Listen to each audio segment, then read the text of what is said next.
what is a normal sort of week in the day for you from a training perspective? I assume it's a little bit less than you were doing pre-Ironman. Yeah.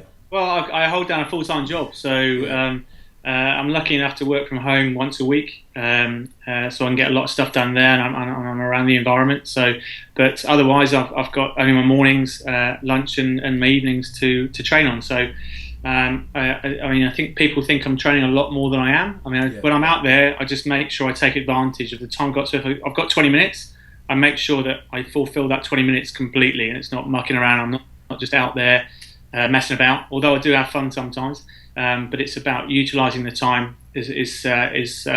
and constructing something that's going to take advantage of that time that you've got. But usually I'm in the water probably 5 or 6 times a week.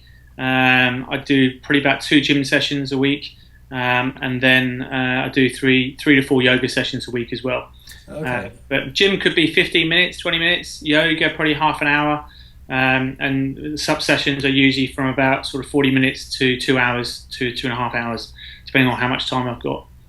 And then what do you do for example, in a sub session? Will you just find that? Is that purely sort of conditions based, or will you do like sprint intervals? Or you do distance? Yeah, tonight, just for one example, I had it's interval training. But it was a threshold session. So I did what did I do? 1 minute at level 2, which is nice and easy warm up. Yeah. Then I did 3 times 2 minutes at level 4, which is at threshold.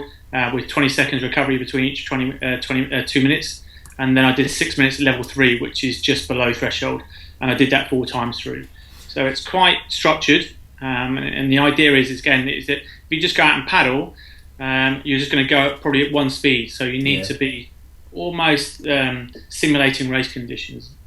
So it's just I do intervals, I do long, slow duration stuff. So a lot of times I train with a guy called Pete Holiday down here. So and we go out in our canoes quite a lot. So like Sunday we did an hour and a half at level 3. So it's just constant and just it's hard, but we can chat at the same time. So we're putting the work in, but we can able to have a conversation at the same time. So it's mixing it up, and it's using all those different energy systems that you have, the easy stuff and the stuff that makes you feel sick, but not too much of that, and the stuff that's hard but comfortable and controllable to hold. So for me, it's all about having different gears that I can use. So I've got an easy gear, I've got a hard gear, I've got a race pace gear, I've got an over race pace gear, and I've got a sprint gear. So it's making sure that you do work in all of those different areas. I assume you utilise pretty much all of those throughout a race, obviously at different stages. Yeah, absolutely. Different Absolutely. Starts can be, it can be very easy, it can be very tricky. So Hello Dart for me was first race of the season,